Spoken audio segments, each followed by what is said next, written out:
അപ്പം ഞാൻ ദേ ഞങ്ങളുടെ പോസ്റ്റ് ഓഫീസിലോട്ട് വന്നിക്കണേ കേട്ടാ. ഇത് നെട്ടൂർ കേട്ടോ, അവിടെയുള്ള പോസ്റ്റ് ഓഫീസിലാണ് ഞാൻ കൊറിയർ അയക്കുന്നത്. ഒരു 2 ദിവസം കൂടി പോയാൽ 3 ദിവസത്തിൽ കൂടുതലാകില്ല കേട്ടോ നമ്മുടെ സാധനം അവിടെ എത്തും. കണ്ടതേ ഇതൊക്കെ അതേ ഇത് റെഡിയാക്കി വെച്ചതാണ്. അപ്പോൾ നല്ല സർവീസാണ് കേട്ടോ നമുക്ക് കിട്ടുന്നത്. കാരണം എന്താണെന്ന് വെച്ച് കഴിഞ്ഞാൽ അവിടുത്തെ സ്റ്റാഫൊക്കെ ആണെങ്കിലും ഞാൻ ചിലപ്പോൾ വെയിലത്തൊക്കെ ഇരിക്കും. മനസ്സിലെന്ന് പറയും, ചേച്ചി വെള്ളം എന്തെങ്കിലും വേണം, കുടിക്കാൻ വെള്ളം വല്ലതും വേണം, ഇരിക്കുക ഇട്ടാ എന്ന് പറയും. വേറെ ഏതെങ്കിലും കസ്റ്റമർ ഉണ്ടെങ്കിൽ എന്നോട് ഒന്ന് ഇരിക്കുക ഇട്ടാ എന്ന് പറയും. അപ്പോൾ നമ്മളെല്ലാ സർവീസും നേരത്തെ ഞാൻ മുമ്പ് പുറത്ത് പ്രൈവറ്റ് ഇതായിട്ടായിരുന്നു ചെയ്തുകൊണ്ടിരുന്നത് വെച്ചാൽ എനിക്കറിയത്തില്ലായിരുന്നു ഇങ്ങനെ പോസ്റ്റ് ഓഫീസ് വഴി ഇങ്ങനെ ചെയ്യാൻ പറ്റും എന്നുള്ളത്. പക്ഷേ അവർക്ക് നമ്മൾ പുറത്തുള്ള പ്രൈവറ്റ് പാർട്ടിക്ക് നമ്മൾ കാശും കൂടുതലാകും.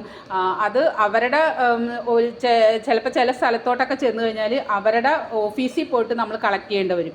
ഇവരങ്ങനെയല്ല, ഇവർ എത്ര ദൂരത്താണെങ്കിലും ആ വീടുകളിൽ തന്നെ കൊണ്ടുപോയി സാധനം കൊടുക്കും. അപ്പോൾ അതൊക്കെ ശരിക്കും കസ്റ്റമറിന് കിട്ടുന്ന ഒരു ബെനിഫിറ്റാണ്. അതോടൊപ്പം എനിക്കും, കാരണം എന്താ വെച്ച് കഴിഞ്ഞാൽ അപ്പോൾ എനിക്കും ആ കസ്റ്റമർ എനിക്കും പോവാണ്ടൊക്കെ നിൽക്കും. അപ്പോൾ ശരിക്കും ഞങ്ങളുടെ ഇവിടെ ഉള്ള നെട്ടൂരുള്ള പോസ്റ്റ് ഓഫീസ് വളരെ നല്ല സർവീസാണ് നമുക്ക് ചെയ്യുന്നത്. അവിടുത്തെ സ്റ്റാഫും ഒക്കെ വളരെ ഇതാണ് കേട്ടോ, ഭയങ്കര ഇൻ്റലിജൻ്റാണ് അവർ. വെച്ച് കഴിഞ്ഞാൽ നമ്മളോട് നല്ലൊരു ദയയാണ് ശരിക്കും പറഞ്ഞു കഴിഞ്ഞാൽ. അപ്പോൾ അത് പറയാണ്ടിരിക്കാൻ വയ്യ. അപ്പോൾ ഇതൊക്കെയാണ് ഇന്നത്തെ എൻ്റെ മൂകാംബിക കാച്ചേണിയുടെ മരട് നെട്ടൂരിൽ നിന്നുള്ള വിശേഷങ്ങൾ. അപ്പം ഞങ്ങൾ നെട്ടൂരുകാർ പൊളിയാണ് കേട്ടോ, അടിപൊളിയാണ്. ഓക്കെ.